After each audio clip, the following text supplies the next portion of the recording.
Saudações, torcedor Coxa Branca. Hoje tivemos vitória do Coritiba no jogo de ida das quartas de final do Campeonato Paranaense, 1-0 sobre o Cianorte no interior do estado. E agora o Coritiba traz a vantagem para o Couto Pereira. Falar um pouquinho sobre o jogo. Antes, se puder, deixe seu like, se inscreva no canal. Isso ajuda que o vídeo chegue a mais pessoas. Então vamos primeiro passar pelos jogos do Coritiba até agora na temporada, fazer aqui uma retrospectiva. Campeonato Paranaense, iniciamos contra o Foz, time alternativo, perdemos 3-2, gol no finalzinho. Depois empate com o Londrina, ainda com o time alternativo, 2-2. Depois uma vitória de 1-0 sobre o Maringá. O jogo contra o Atlético na Arena da Baixada, clássico Atlético, vitória de 1-0. Depois derrota com o time titular contra o São Joséense no Couto Pereira. E um empate contra o Cascavel, fechando a fase de grupos do Campeonato Paranaense. Aí tivemos a estreia no Campeonato Brasileiro, que já falamos bastante, o jogo contra o Red Bull Bragantino, derrota por 1-0, e agora o jogo contra o Cianorte pelas quartas de final do Campeonato Estadual. Fazendo uma análise aqui rapidinha sobre o ano do Coritiba até agora, é decepcionante, né? Foram 2 jogos que eu considero ali um nível mais aceitável, que foi contra Maringá e Atlético, e de resto, assim, muito abaixo. Tem que levar em conta que muitos jogos foi time alternativo ou reserva. Ainda assim é bem decepcionante esse começo de ano do Coritiba. Esperamos que melhore. E o time de hoje que entrou em campo, Coritiba foi com um time basicamente reserva. Uma decisão que eu achei correta, eu venho falando aqui nos vídeos. Campeonato Paranaense, o objetivo é que não machuque ninguém. Esse é o principal objetivo do Campeonato Paranaense. Se ganhar, ótimo. Se perder, não vai mudar em nada a nossa vida. A gente já ganhou 39. Ganhar mais um, ganhar menos um, óbvio que é legal ganhar, mas não vai mudar o nosso ano. Nosso ano ocorre em função do Campeonato Brasileiro. E o Campeonato Brasileiro a gente já perdeu uma rodada. O Coritiba tem 37 rodadas para cumprir seu objetivo. Uma já foi descartada. Então, no meu ponto de vista, a decisão correta de não levar a equipe principal para Cianorte. Então começamos ali com Pedro Rangel. O Seabra mudou o esquema. Hoje jogou no 3-5-2 com o Thiago Santos, zagueiro pela direita, Moledo fazendo a sobra e Jaci como zagueiro pela esquerda, Felipe Guimarães ala direita e João Almeida ala esquerda. Ali no meio campo, o Alisson, Vini Paulista e Josué. Josué jogou porque está suspenso, né? Não vai enfrentar o Cruzeiro na quinta-feira. No ataque, saímos dos 3 atacantes e fomos para 2 com Fabinho e Breno Lopes fazendo sua estreia como titular. Alguns pequenos comentários sobre a equipe de hoje e sobre o jogo. O jogo sofrível, assim, eu acho que o principal desafio no jogo de hoje foi ficar acordado, porque foi nível Campeonato Paranaense mesmo, nível Campeonato Estadual. É um jogo muito ruim, muito calor, jogo lento, poucas chances. E o Coritiba fez parte desse cenário, jogou mal como o nível do jogo pedia, né? Algumas observações. A zaga, eu estava achando uma zaga ok, sendo um pouco exposta, cedendo pouca chance. Ali no finalzinho do jogo, o Cianorte conseguiu criar uma ou outra chance, que o Rangel foi bem. O Rangel também bem seguro, quando precisou sair, saiu bem também. Ele é bom goleiro, né? Depois eu vou falar mais do lance do gol. Os 2 alas, a gente sempre fala que os 2 são ofensivos, que um esquema mais com 3 zagueiros propiciaria que eles tivessem mais oportunidade, e os 2 decepcionaram, na minha opinião. Foram abaixo, não gostei de nenhum dos 2, acho jogadores que têm potencial, mas até agora, nesse ano, assim, não mostraram muito para dar dor de cabeça para o Seabra. As laterais estão com possibilidade de que eles ganhem a posição, e eles não estão fazendo por merecer, tanto que a diretoria está de olho em lateral direito e lateral esquerdo para contratar. O Alisson, ele, para mim, ele vai ganhar a posição no time titular ao natural, pelo que eu já vi dele, já vi do Enio Oliveira, já vi do Fernando Sobral, ele é o melhor dos 3. Hoje jogou só o primeiro tempo, acho que é por falta de ritmo, não sei qual o motivo ele ser no intervalo, mas vejo ele ganhando a posição ao natural ao longo da temporada. Ali do meio, Vini pouco a se falar. Josué é discreto. Eu estava acompanhando os comentários ali nas redes sociais, principalmente do Coxa, e já tem muita gente começando a falar que o Josué não tem capacidade de jogar a Série A. Foi expulso muito rápido contra o Bragantino, não vai jogar contra o Cruzeiro. E eu comecei a ver está crescendo esse movimento de críticas ao Josué. Eu acho que é um pouquinho cedo ainda, mas o principal em relação a isso é, se o Josué não for um jogador de Série A, a gente está ferrado, porque não vai vir outro melhor do que ele.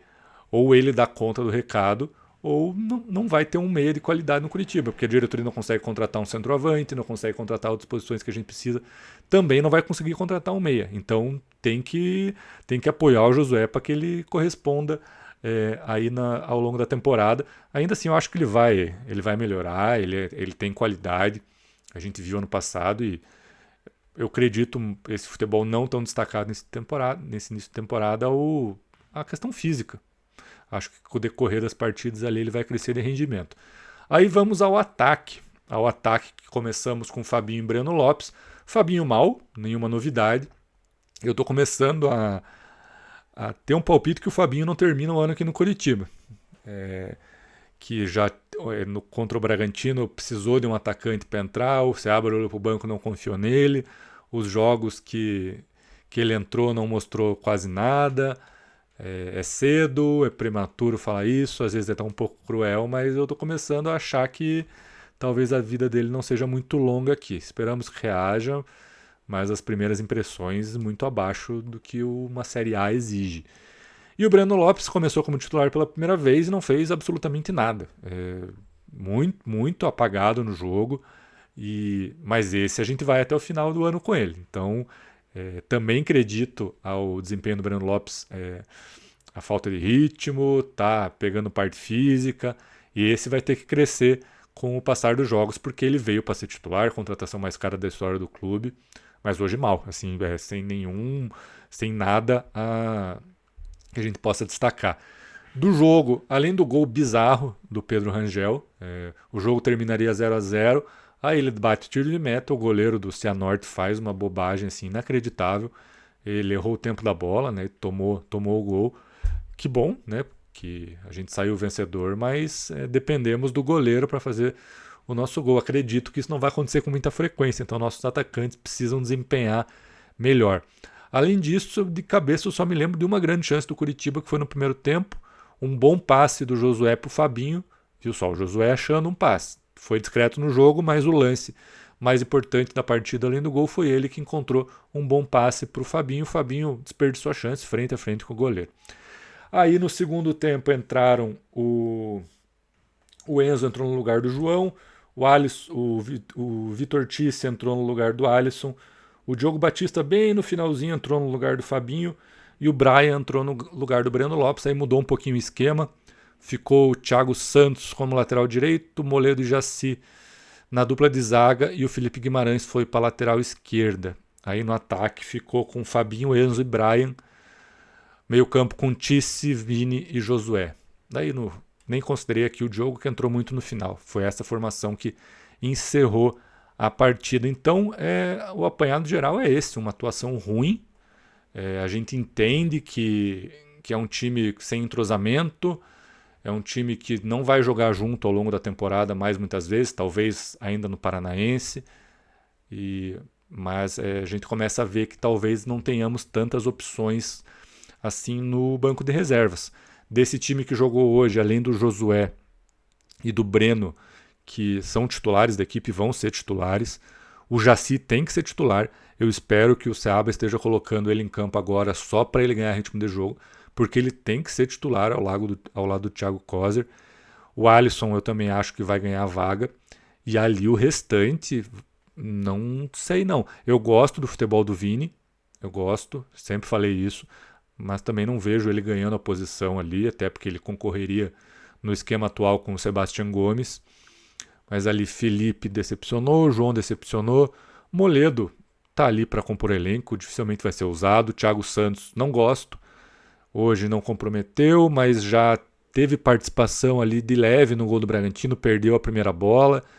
Eu critiquei bastante a contratação, vou tentar não pegar tanto no pé assim, mas não acho que ele vá acrescentar muito.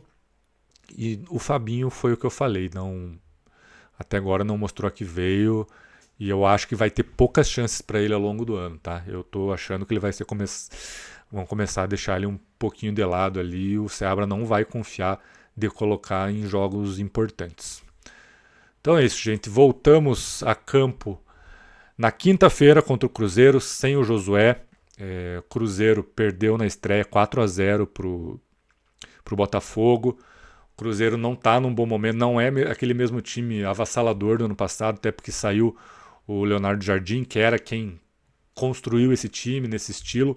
Agora é o Tite e já mudou bastante as características da equipe. A torcida está pegando no pé. Ainda assim é uma equipe fortíssima. Contratou o Gerson por milhões de euros. Tem o Caio Jorge, que fez um 2025 espetacular. Ainda assim, ainda caminho de produção, é uma excelente equipe e o Coritiba vai ter muita dificuldade no jogo de quinta-feira, mas vamos falar mais sobre isso no decorrer da semana, ali, a partir de segunda-feira, começar também a falar da preparação do Coxa, fazer ali um diagnóstico sobre a equipe do Cruzeiro também. Tá bom, gente? Valeu. Sempre lembrando de deixar o like, se inscrever no canal e até o próximo vídeo.